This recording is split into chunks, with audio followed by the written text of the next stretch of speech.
क्या आपने कभी सोचा है कि बैकुंठ के राजा, पूरी सृष्टि के पालनहार भगवान विष्णु अपने ही धाम को त्याग कर पाताल लोक में एक सुंदर राजा के पहरेदार क्यों बने?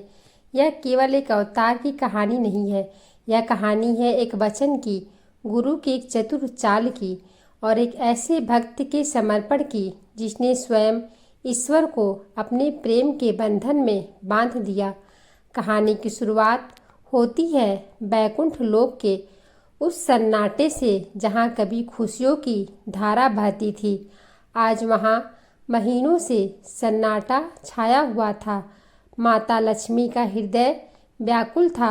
देवर्षि नारद, नारायण नारायण माते, आपके चेहरे पर यह चिंता कैसी? त्रिलोक में सब कुशल तो है, प्रभु कहाँ है? माता लक्ष्मी, क्या कुशल कहूँ देवर्षि, जिनके होने से पूरी सृष्टि चलती है वह यहाँ नहीं है। मेरे स्वामी पाताल लोक में है और वो वहाँ असुर सम्राट बलि के द्वारपाल बने हुए हैं। देवर्षि नारद, यह कैसे संभव है माते? देवताओं के रक्षक, एक असुर के पहरेदार, इस अनहोनी के पीछे का रहस्य क्या है? माता लक्ष्मी, यह कथा शुरू होती है एक राजा के अनूठे दान से, गुरु की एक चालाकी से और मेरे प्रभु की एक लीला से।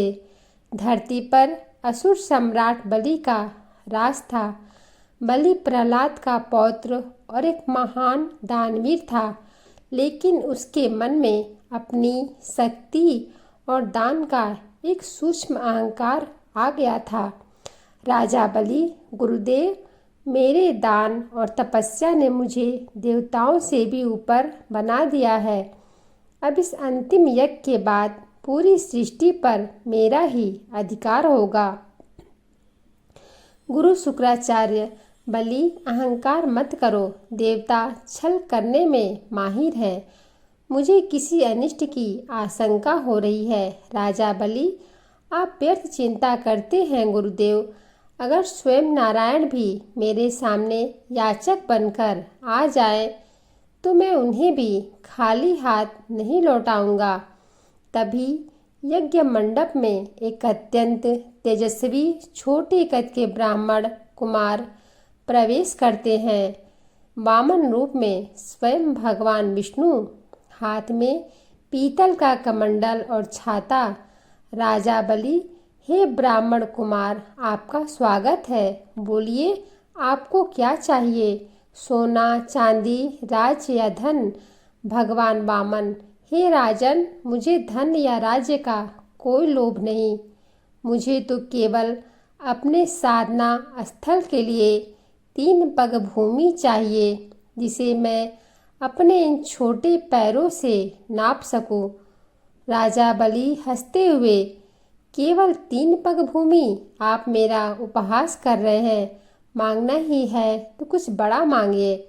भगवान वामन, संतोष ही सबसे बड़ा धन है राजन। मुझे केवल 3 पग भूमि ही दीजिए। जब बलि संकल्प के लिए जल निकालने लगा तो शुक्राचार्य समझ गए क्या बालक स्वयं विष्णु है। बलि को रोकने के लिए शुक्राचार्य अपनी माया से छोटे बनकर जल पात्र की नली में जाकर बैठ गए ताकि जल बाहर न निकले। वामन भगवान सब समझ गए। उन्होंने मुस्कुराते हुए कुसा घास का एक नुकीला तिनका उठाया और नली में डाल दिया। तिनका सीधे शुक्राचार्य की एक आंख में लगा। वे दर्द से छटपटाते हुए बाहर निकले और उनकी एक आंख हमेशा के लिए बंद हो गई। संकल्प पूरा होते ही वामन रूपी बालक का शरीर पूरे ब्रह्मांड में फैलने लगा। वे त्रिविक्रम बन गए। पहला पग पूरी पृथ्वी नाप ली, दूसरा पग पूरा आकाश और देवलोक नाप लिया। भगवान विष्णु, बलि, 2 पगों में सब समाप्त हो गया। बताओ तीसरा पग कहाँ रखूं? बलि का अहंकार टूट चुका था। वह घुटनों के बल बैठ गया। राजा बलि, प्रभु, सब कुछ आपका ही था। अब केवल मेरा यह अहंकार बचा है। अपना तीसरा पग मेरे नतमस्तक पर रखिए और मुझे स्वीकार कीजिए। बलि के सच्चे समर्पण से प्रसन्न होकर प्रभु ने उसे पाताल लोक का राजा बना दिया। राजा बलि, प्रभु सब कुछ चला गया, लेकिन मैं आपके दर्शनों के बिना कैसे रहूँगा? भगवान विष्णु, हे बलि, तुम्हारी भक्ति से प्रसन्न होकर मैं स्वयं तुम्हारे द्वार का पहरेदार बनकर रहूँगा, ताकि तुम हर क्षण मेरे दर्शन कर सको। माता लक्ष्मी, और इसी तरह एक भक्त के प्रेम ने मेरे स्वामी को पाताल में बांध लिया। देवर्षि नारद, मार्ग है माते, इस बंधन को तोड़ने के लिए आपको पाताल जाना होगा, लेकिन एक देवी बनकर नहीं, एक बहन बनकर। माता लक्ष्मी ने एक साधारण स्त्री का रूप धारण किया और श्रावण पूर्णिमा के दिन पाताल लोक पहुँची।